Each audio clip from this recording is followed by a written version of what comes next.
Okay, great. So let's introduce who we've gathered. My name is Amanda Bastoni. I work for the educational nonprofit CAST. I am a former New Hampshire teacher and CTE director. Bill, would you like to introduce yourself? Hello, good afternoon, everybody. My name is Bill Walsh, and I'm the IT guy at CAST. So hopefully can help you with a few Zoom tips to keep everybody safe. Great. And we also have with us Deputy Commissioner Brennan. Would you mind introducing yourself?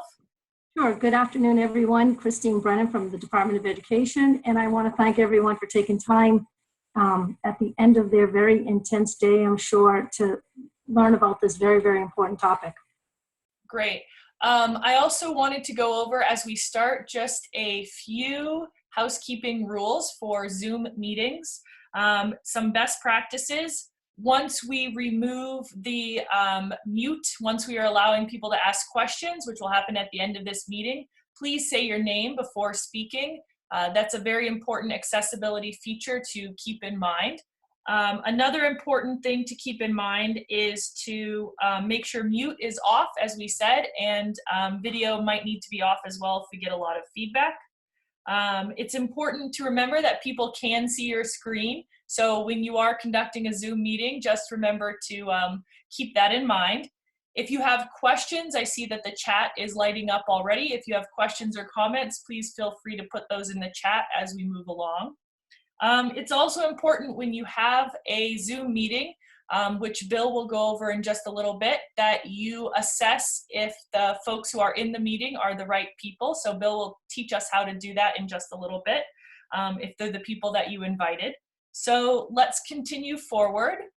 The reason we're having this meeting, obviously, is that we have moved into a remote learning environment. And there are many of our teachers and educators who will not be familiar with Zoom, but who would like to have face-to-face meeting time with their students or peers, or might need to engage in other ways using Zoom. So how do we make sure these meetings are safe? I'm going to mute now and turn it over to Bill Walsh, who will share his screen. Oh, oops, sorry guys, one more thing. I wanted to also give Deputy Commissioner Brennan a chance to speak about why we are having this meeting. So my apologies. Bill, hold on, let's go back 1 second. I'm just going to look at the FBI report that some of the tips that they have in there. So last night, I was on a call with 245 folks, and are you able to hear me, Amanda? Yeah, you're all right. Yep, okay. Yep. So I was on a call with 245 folks, and during this meeting, we were Zoom bombed, or whatever they call it, Zoom attacked, and it was quite disturbing. And I'm not sure if that happened to anyone else, but I don't want it to happen to anyone else, where all of a sudden pornographic things are coming on. You couldn't. They were shouting people's names. They were saying racist comments. And it was just something that was very disturbing. And I don't want that to happen to any of the students. So trying to get this in the hands of teachers became something that I thought was really important. And Amanda and her team at CAST and Bill have been very responsive in making sure that this information disseminated.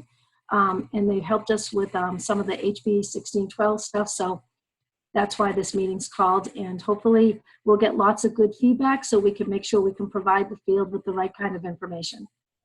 Great, very good, thank you. And I wanted to just point out that Deputy Commissioner Brennan is not the only one who has experienced this. Recently, as teleconferencing is increasing, Zoom bombing or hijacking has been happening more and more. In fact, the FBI's division in Massachusetts, which also covers New Hampshire and Rhode Island, has reported two rather frightening incidences as well. So it can happen, it is happening, but there are some pretty specific and simple safeguards that we can take. So now I'm going to turn it over to Bill, who will share his screen with us and walk us through how to avoid people Zoom bombing our meetings. Hello, everyone. Hopefully you can see my high-tech screenshot presentation today that I put together. But basically, Zoom is a great intuitive tool. I'm sure you've all been using it, and it's pretty easy to keep yourself safe. The issue is by design that that Zoom allows anyone to share their screen as a participant, and that's what's happening in these meetings, particularly if a meeting is a public link, which is not recommended, but sometimes, particularly in this day and age, that's the only choice we have. So somebody trolls around, finds a public link, gets on the meeting, and then starts sharing their screen, and they basically sort of hijacked your meeting. So there's a really easy way to prevent that. If you log into your Zoom account online, and under your profile, if you just go to settings, and then as you scroll down through that screen, there's this master setting here that says who can share.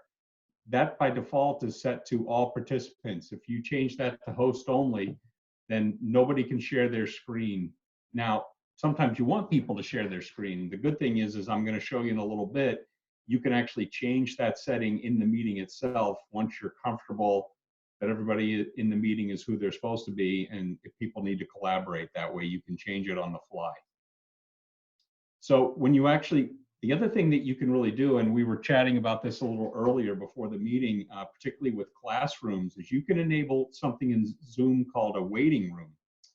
And this is right here. This is actually a meeting scheduler. This is scheduling online at the Zoom website, I created a test meeting in a week or so. And what I did is I enabled the waiting room.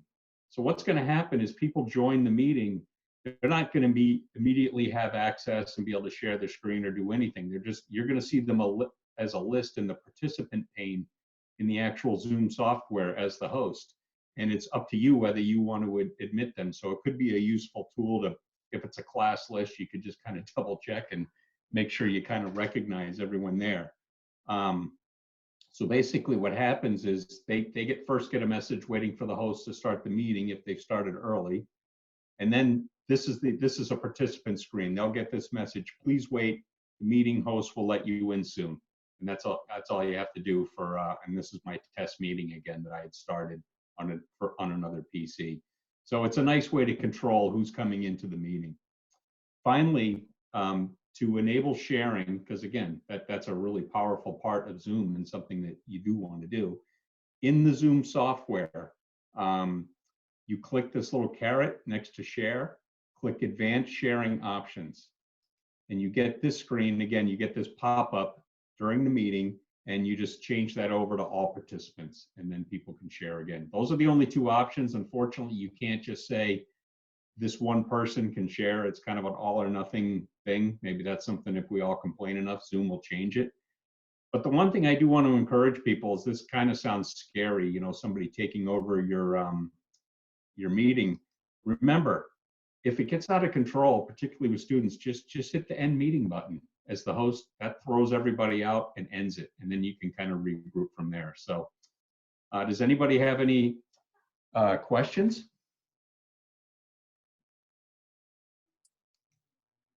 We will also have time at the end of the presentation for Q&A. So if you have questions right now, based on what Bill shared, please put them in the chat. Otherwise, I am going to go back to sharing my screen. We're going to share a few resources with you, and then we're going to call it a night because we know everyone has had a long day already. But thank you so much, Bill, for that really that useful, simple information. So let's return to the screen. Okay, so within the slideshow, essentially what we have here is exactly what Bill just shared with us. So if you do end up grabbing the bit.ly link for this slideshow, you will have all of this information in it. We also wanted to remind everyone to ensure that check with your district about whether Zoom is an app that is being used, is recommended to be used, and make sure that you are aware of what your district's policy is around students showing their faces, students being physically sharing information.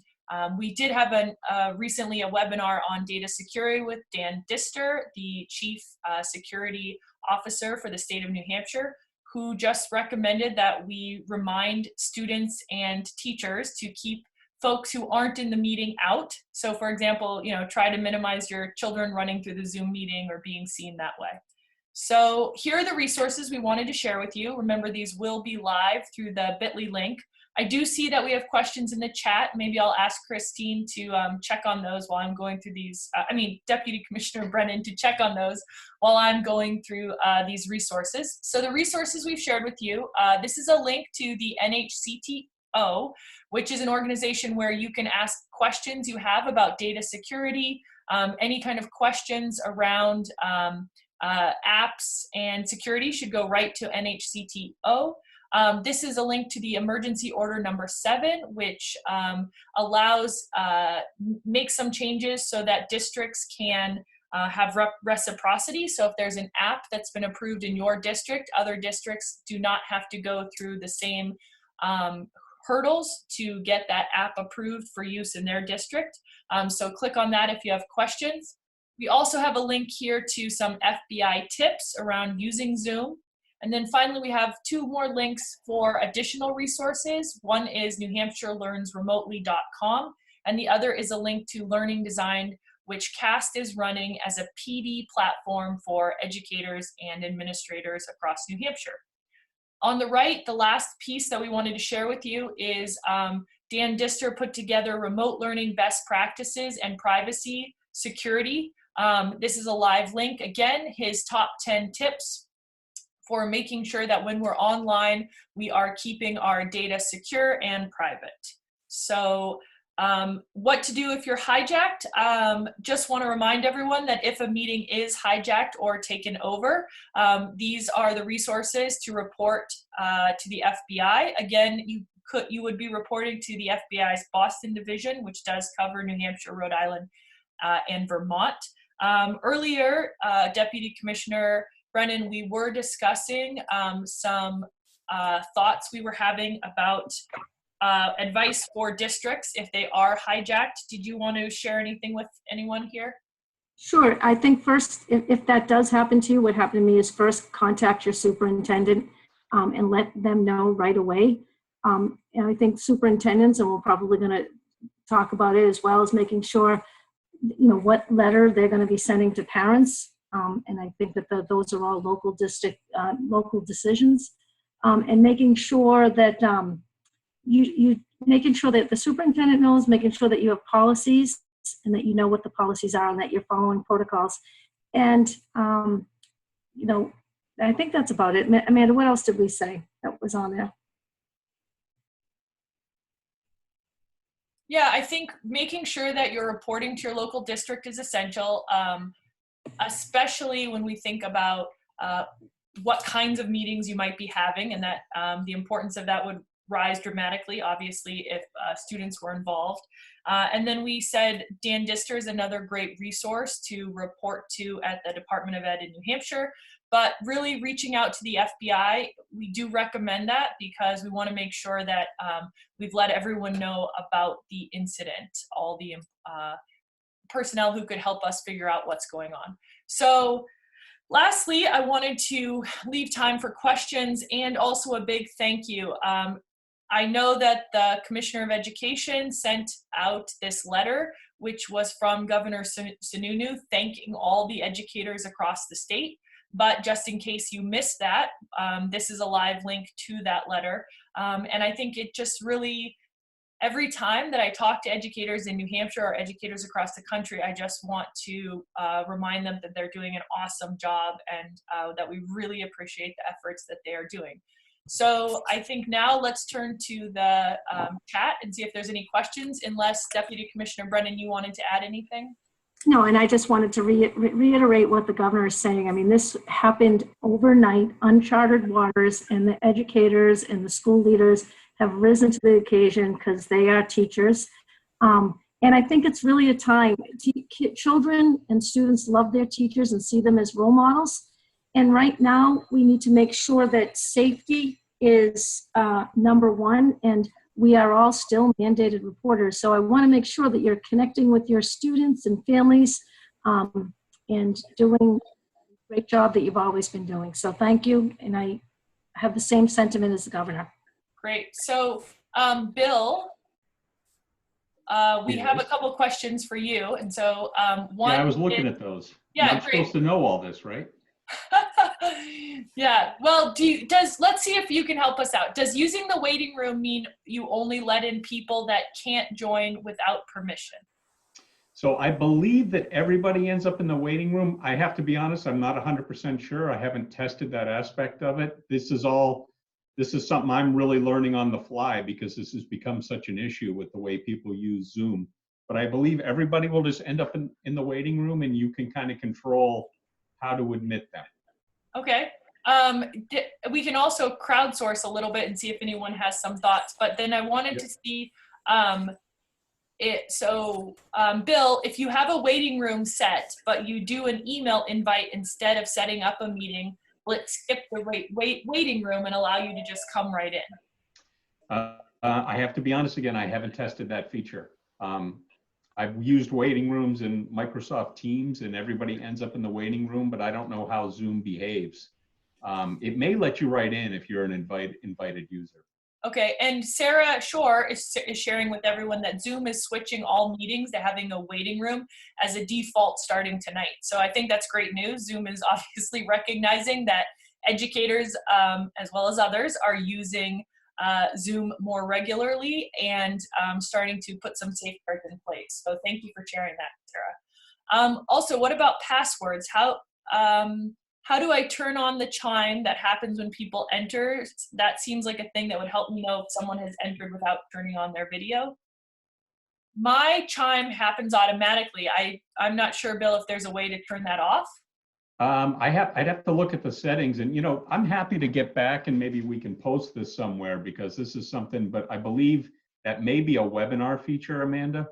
Yeah. Which is an upgraded account. So if you have a webinar account, I think that chime is happening because frankly, since I'm a co-host on your webinar account, that's the first time I've heard it. I don't typically get that with just a regular Zoom account. Okay. So the other thing, yeah, go ahead. Passwords are a great extra security step. If you're sending out email, obviously you don't want to post a password on a website, but it is an option to turn on a password to create, have Zoom generate a password when you're actually setting up a meeting. That's an option every time. Awesome. Okay. You can also Zoom also allows you to do a variety of different backgrounds, so you can block out your background. I know if that seems like people want to safeguard. I know I've been Zooming with people. Yes, exactly. So go ahead. You'd never know I'm an IT guy. Right. And also I know I've been Zooming with people who are on beaches, and that might be a nice safety feature too, right? For teachers who want to just make sure that they're very, very protected. So we have another question, Deputy Commissioner Brennan, this might make more sense for you. Before I pose it, I would like to say that we will copy all of these questions and I will be giving them to the New Hampshire Department of Education, and hopefully they will have answers, or we will have answers, which we will include when we push this video out. So that's a fancy way of saying we will get back to you with the answers if we don't have them right now. So let's see, most district policies are written to protect school districts. What can teachers do to help protect them from violations or any kind of liability if someone was to take over their screen?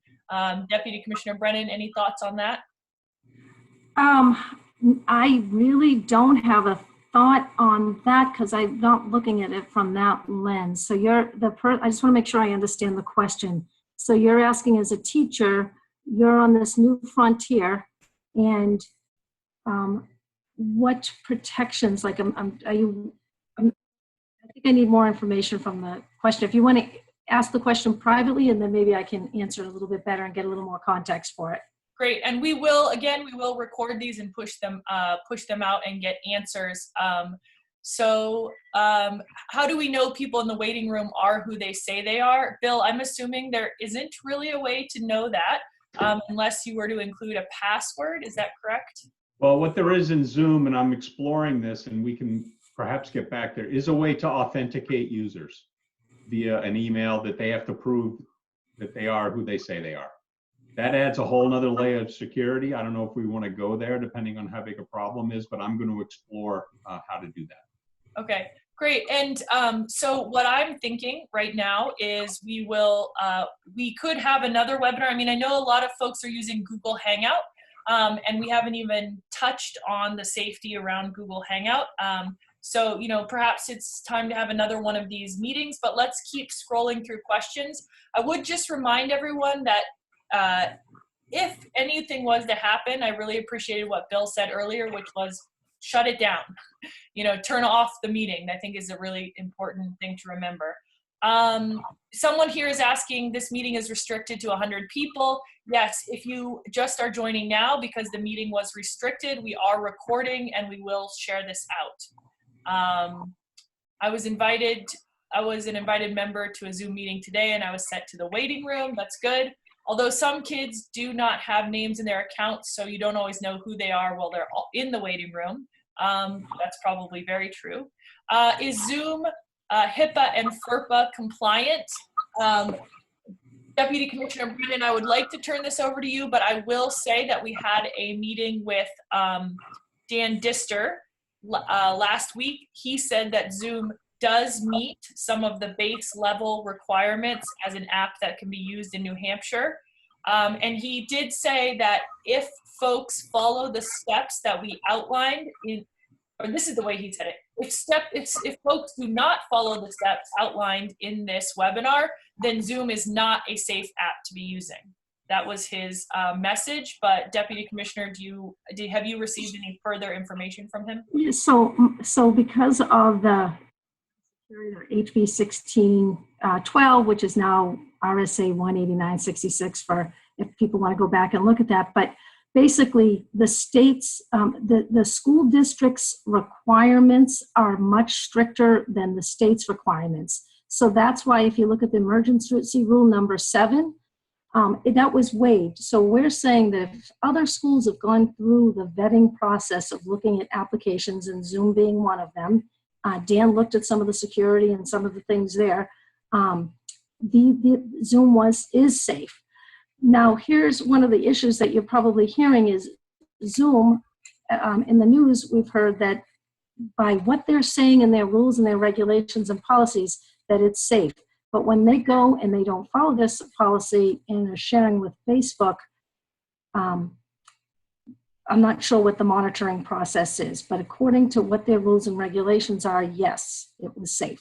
Yeah, and that's what Dan Dister said to us before, but recently I invited him to be on this webinar. Unfortunately, he had another meeting, but he said if folks follow the recommendations in this webinar that Bill went over, then his impression is Zoom is safe. However, if you are not following these recommendations, then please do not use Zoom. So there's an interesting comment here. I've heard some school districts requiring 2 staff members for any Zoom meeting.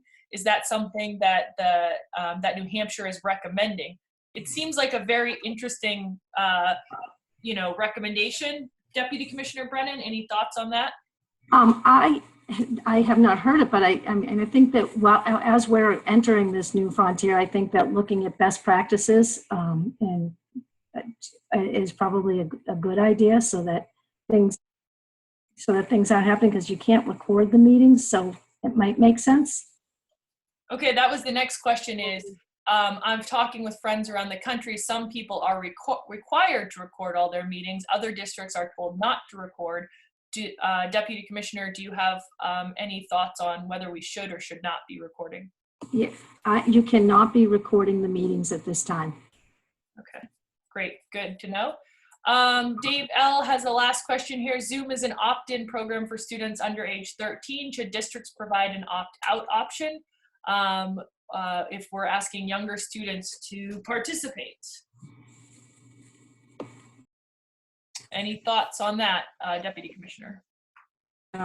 I've got all these bells and whistles. Can you just repeat that question right now? No problem. So they're basically saying that Zoom is an opt-in program for students under 13. Should districts be providing an opt-out option? Because a lot of younger students might be invited to be using Zoom. Yeah. And does this violate Zoom's policy? I don't know if we can comment right now on whether this violates Zoom's policy. I think that's for some other folks to weigh in on, but I'm curious about the under age 13. Yeah, that's the beautiful thing of these kind of calls, to really hear what people are thinking. I haven't heard that,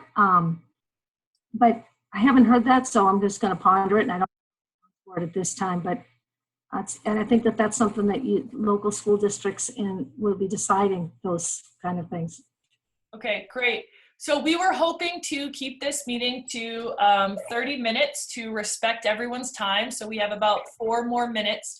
I would recommend that if your question was not answered sufficiently for your requirements or needs, that you message Deputy Commissioner Brennan privately through the chat app on Zoom. I will also collect all of the questions in the group chat and pass them on to the DOE. I wanted to just thank Bill again. So just as a friendly reminder, CAST is an educational nonprofit organization that has been working with more than 500 educators across the state to implement UDL, Universal Design for Learning. And we wanted to offer this as a service since we do use Zoom frequently. So any other last questions? Otherwise, I think that, it says if we're using Zoom to meet with younger students with their parents present, would you still suggest having 2 teachers? I mean, I think having parents present is a great idea, but I'm going to turn that over to Deputy Commissioner Brennan. Oh, you're on mute, Deputy Commissioner. Having two people present is not a requirement. We've not asked that. It's just to me, that was an idea that somebody shared. Having a parent there with kindergartners sounds wonderful. I think that what I hear from providers, parents, is that they feel pressure to get this right and to try to get their child to sit on the floor. Amanda, you had a beautiful op-ed describing some of the remote learning that's going on. And so I think making sure that we're trying to meet not having a parent there is I think welcoming and inclusive. So I think it's a good practice. Great. And Michelle Wheeler said, my elementary age children's district did not send an opt-in, opt-out notice for digital learning. I would suggest in that case, Michelle Wheeler, that you reach out to your district specifically if you're having any issues. Oh, did send an opt-in, opt-out notice. Okay, great. Well, that's awesome. Thank you for, but if parents have questions, I think reach out to the district. We're all, I guess I want to say finally that we're all in this together. It's a big jump for lots of folks, myself included, clearly learning the ropes. But I think New Hampshire's really doing a fabulous job. And one thing that I've been sort of sticking with myself is less is more, and let yourself off the hook. So really remember, it's okay to take a deep breath and to realize that parents are human, teachers are human, and even those at the Department of Ed are human. So yeah, spread that kindness. I agree. Spread the kindness, and teachers, you're doing a wonderful job, and thank you. Thank you, school leaders. Keep up the good work. And really, I really appreciate this format because it's not often that you get to have this one-to-one kind of conversation. So I look forward to some of the other Zoom meetings that we can do. Okay. CAST. Thank you. And let us know, please reach out to myself privately in this chat if you have an idea for a webinar that you'd like to see. Or you can, I'll throw my email in here, and if you have suggestions or any webinars you would like to see, please let us know. Otherwise, have a wonderful evening, everyone. We appreciate it. Okay, oops, I didn't share that with everyone. See, I'm learning. Thank you. Bye, everybody. Thank you. There you go.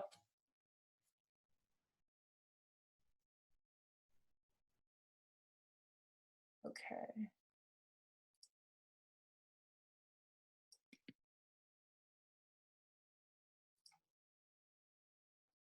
Oh.